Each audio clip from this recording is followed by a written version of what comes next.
what is happening in our neighborhood in Kathmandu, जो protest चल रही हैं. Right.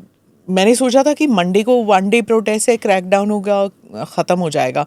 लेकिन Tuesday when we are shooting this episode फिर से प्रोटेस्ट हो गई हैं.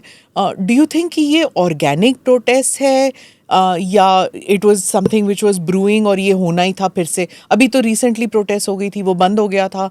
seem like Oli has control over the situation और ये फिर से हो गया है. तो आपके हिसाब से what do you think is the reason?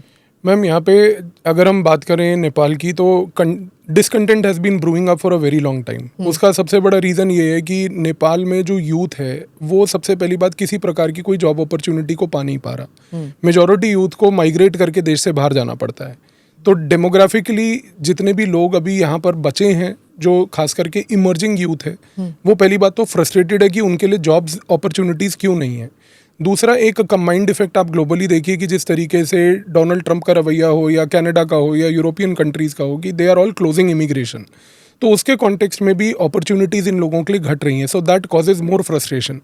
और तीसरी चीज़ ये है कि नेपाल की जितना भी पॉलिटिकल स्पेक्ट्रम है वो कहीं ना कहीं बहुत ज़्यादा चाइना और यूएस से कंट्रोल्ड है. तो कई पॉलिटिकल पार्टीज़ हैं जो आउटराइट चाइना को, एजेंडा को सपोर्ट करते हैं, और कई पॉलिटिकल पार्टीज़ हैं जो बिल्कुल hands in glove with the Americans हैं. इस कॉन्टेक्स्ट में, इंडिया के कॉन्टेक्स्ट में अगर हम बात करें, तो कहीं ना कहीं हमें बहुत सारी डिफ़िकल्टी भी हुई इस चीज़ को लेकर कि किस पॉलिटिकल स्पेक्ट्रम पे हम खेल सकते हैं. बिकॉज हर पॉलिटिकल पार्टी को अगर आप ध्यान से ऑब्जर्व करो तो 3 पार्ट्स में बटी हुई है. One is a pro China faction, one is a pro US faction same party में, और कुछ लोग हैं जो पुराने हैं जो प्रो इंडिया भी हैं. तो यहाँ पर अगर आप देखो तो लगभग पिछले 1 साल से इंडिया ने जो एक स्पेस कार्व आउट करने की कोशिश करी वो थी कि टैसिट लेवल पर, इनडायरेक्ट लेवल पर अगर मोनार्की के सपोर्ट को किया जाए. बिकॉज आज नेपाल में बहुत सारे लोग ये कहते हैं कि we prefer the monarchy again, क्योंकि ठीक है उस समय जो भी इश्यूज थे मोनार्की को लेके, बट कम से कम एक स्टेबिलिटी थी, एक देश को एक आइडेंटिटी का क्राइसिस नहीं था, और एक देश के पास एक डायरेक्शन थी आगे जाकर कहाँ जाना है, कैसे जाना है. लेकिन जब से ये पॉलिटिकल पार्टीज आई हैं अनफॉर्चुनेटली, तब से नेपाल की सिचुएशन बहुत पॉलिटिकली ख़राब हुई है. इन्होंने सबसे पहले अपने जितने भी रिलेटिव्स थे, अपने जितने भी बच्चे थे, उनको बिजनेसेस में सेट कर दिया. इसकी वजह से क्या हुआ कि जो लोकल लेवल पर सिचुएशन थी वो डिटीरियोरेट कर गई. तो पॉलिटिकली नए कॉन्स्टिट्यूशन के आने के बाद, नए गवर्नमेंट स्ट्रक्चर के आने के बाद, डेमोक्रेसी के आने के बाद मेजॉरिटी लोगों को फ़ायदा नहीं मिला वहाँ पे. तो ये इनिशियली फर्स्ट 4-5 ईयर्स 2016 to 20 अगर आप देखें तो उस समय सिचुएशन ये थी कि people wanted to give it a try, कि ठीक है नई डेमोक्रेसी है, we should be patient. But इस पूरे प्रोसेस में सिर्फ करप्शन बढ़ा है.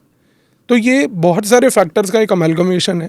लेकिन ये जो यहाँ पर अभी प्रोटेस्ट देख रहे हैं, ये प्रोटेस्ट मैं एक और नज़रिए से देखता हूँ, और वो ये है कि देयर इज़ अ कहीं ना कहीं attempt to bring about a regime change.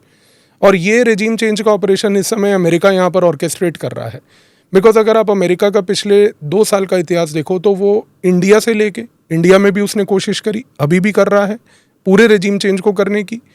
बगल में हमारे बांग्लादेश में they have succeeded in doing that. उससे पहले बांग्लादेश का मॉडल इन्होंने इमरान खान के कॉन्टेक्स्ट में पाकिस्तान में अपनाया. पाकिस्तान का मॉडल गॉट रेप्लिकेटेड इन बांग्लादेश. बांग्लादेश पाकिस्तान मॉडल किसी तरीके से थोड़ा बहुत इंडिया में इम्प्लीमेंट हो रहा है. And now comes Nepal.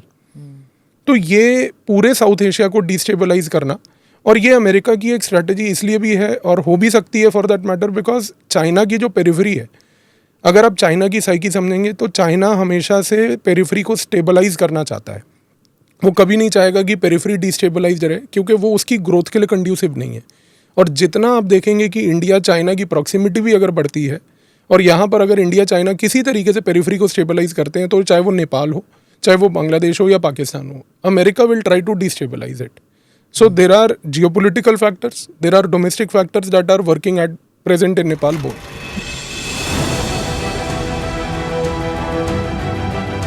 Namaste, Jai Hind. You're watching ANI podcast with Smita Prakash. अगर हम उसको मस्जिद कहेंगे तो फिर विवाद होगा. इशू है, टूटा है क्या भारत? 400 पार का मतलब ये है कि संविधान खतरे में है. क्या हम लोग ये निर्देश देते हैं कि फला को गिरफ्तार करके जेल डाल? वही तो कह रहे हैं सब. ये बेबुनियाद निराधार आरोप. सच्चा सुनना चाहो देखो स्मिता प्रकाश ANI. It does not lie.